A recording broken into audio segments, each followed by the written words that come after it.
ఈ సెషన్లో మనం గ్లోబ్లో ఏ దేశాలు నార్త్ హెమిస్ఫియర్లో ఉన్నాయి మరియు సౌత్ హెమిస్ఫియర్లో ఏవి ఉన్నాయో గమనిద్దాం. ఈ సెషన్ ముగింపులో మీరు నార్త్ అండ్ సౌత్ హెమిస్ఫియర్స్ని తెలుసుకోవచ్చు. అలాగే నార్త్ అండ్ సౌత్ హెమిస్ఫియర్స్లో ఉన్న దేశాలను కనుగొనగలరు. భూమి యొక్క ఈక్వేటర్ భూమిని దాదాపు 2 సమాన భాగాలుగా విభజిస్తుంది. వీటిని హెమిస్ఫియర్స్ అంటారు. 2 హెమిస్ఫియర్లు వ్యతిరేక సీజన్లను కలిగి ఉంటాయి. ఇంకా రాత్రి ఆకాశం చాలా భిన్నంగా కనిపిస్తుంది. ఉత్తర హెమిస్ఫియర్ అనేది భూమి యొక్క ఉత్తర సగం. ఇది 0 డిగ్రీస్ లాటిట్యూడ్ నుండి 90 డిగ్రీస్ ఉత్తరం వరకు ఉత్తర ధ్రువాన్ని ఏర్పరుస్తుంది. దక్షిణ హెమిస్ఫియర్ అనేది 0 డిగ్రీస్ లాటిట్యూడ్ నుండి 90 డిగ్రీస్ దక్షిణం వరకు ప్రారంభమై దక్షిణ ధ్రువాన్ని ఏర్పరుస్తుంది. ప్రపంచ జనాభాలో 87% ఉన్న ఉత్తర హెమిస్ఫియర్ ని చూపించే ప్రపంచ పటాన్ని చూడండి. తద్వారా భూగోళంపై అతిపెద్ద భూభాగాన్ని ఏర్పరుస్తుంది. భూమి యొక్క 7 ఖండాలలో 5 పూర్తిగా లేదా పాక్షికంగా ఈ హెమిస్ఫియర్లో ఉన్నాయి. ఇందులో పూర్తి ఉత్తర అమెరికా, ఇంకా ఐరోపా, ఆసియాలో ఎక్కువ భాగం, ఆఫ్రికాలో 3/2 వంతులు, ఇంకా దక్షిణ అమెరికా ఉత్తర భాగం ఉన్నాయి. జనాభా ప్రకారం 3 అతిపెద్ద దేశాలను కలిగి ఉన్న దక్షిణ అర్ధగోళంలో కంటే ఉత్తర అర్ధగోళంలో ఎక్కువ దేశాలు ఉన్నాయి. భారతదేశం, చైనా, ఇంకా యునైటెడ్ స్టేట్స్. రష్యా భౌగోళికంగా అతిపెద్ద దేశం. ఇది భూమి యొక్క మొత్తం భూభాగంలో దాదాపు 11% ఉంటుంది. 5 ప్రపంచ మహాసముద్రాలలో 4 ఉత్తర హెమిస్ఫియర్లో ఉన్నాయి. పసిఫిక్, ఆర్కిటిక్, భారతీయ, ఇంకా అట్లాంటిక్ మహాసముద్రాలు.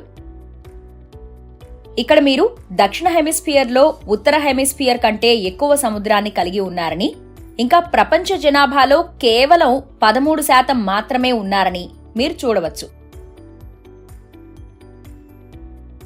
ఆస్ట్రేలియా మరియు అంటార్క్టికా ఖండాలు పూర్తిగా దక్షిణ హెమిస్ఫియర్లో ఉన్నాయి.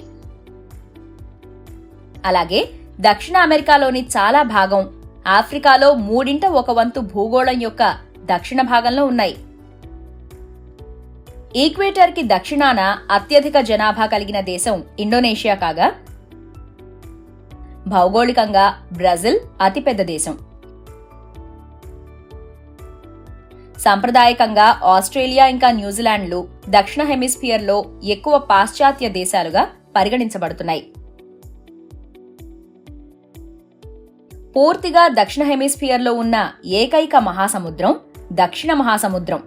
ఆర్కిటిక్ మహాసముద్రం మినహా మిగిలిన 4 పసిఫిక్, భారతీయ, అట్లాంటిక్ మహాసముద్రాలు కూడా భూగోళం యొక్క ఉత్తర భాగంలో ఉన్నాయి. ఉత్తర మరియు దక్షిణ హెమిస్ఫియర్లలో ఋతువులు వ్యతిరేకం. ఉత్తర హెమిస్ఫియర్లో శీతాకాలం ఉన్నప్పుడు దక్షిణ హెమిస్ఫియర్లో వేసవికాలం. ఎందుకంటే భూమి యొక్క అక్షం సూర్యుని చుట్టూ దాని కక్షకు సంబంధించి వంగి ఉంటుంది. దీన్ని యాక్సిల్ టిల్ట్ అని పిలుస్తారు.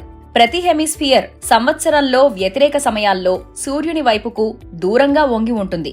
కాబట్టి భూగోళం యొక్క ఉత్తర భాగంలో శీతాకాలం ఉన్నప్పుడు దక్షిణ భాగంలో వేసవి ఇంకా దీనికి విరుద్ధంగా ఉంటుంది.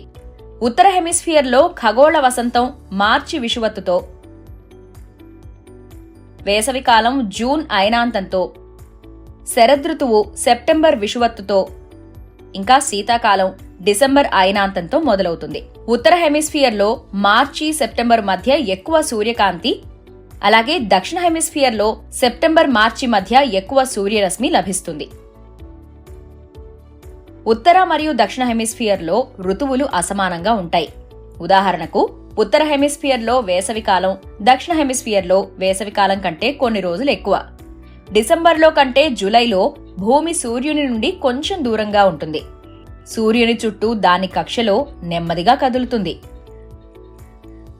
ఇప్పుడు మీకు ఉత్తర దక్షిణ హెమిస్ఫియర్స్ గురించి బాగా తెలుసు కాబట్టి మీ అవగాహనను పరీక్షించడానికి కొన్ని పనులు చేద్దాం. పనిని నిర్వహించడానికి మీకు గ్లోబ్ మోడల్ లేదా వరల్డ్ అట్లాస్ అవసరం. మీ మొదటి పని ఉత్తర హెమిస్ఫియర్లో ఉన్న దేశాలను కనుగొని పట్టికలో నమోదు చేయడం. మీ రెండవ పని దక్షిణ హెమిస్ఫియర్లో ఉన్న దేశాలను కనుగొని పట్టికలో నమోదు చేయడం. గ్లోబ్ పై గమనించండి. నార్త్ హెమిస్ఫియర్లో ఏ దేశాలు ఉన్నాయి మరియు సౌత్ హెమిస్ఫియర్లో ఏవి ఉన్నాయి అనే అంశంపై మనం ఈ సెషన్ ముగింపుకు చేరుకున్నాం. ఇప్పటికి మీరు నార్త్ అండ్ సౌత్ హెమిస్ఫియర్స్ ని తెలుసుకుని మరియు నార్త్ అండ్ సౌత్ హెమిస్ఫియర్స్ లో ఉన్న దేశాలను కనుగొనగలరు.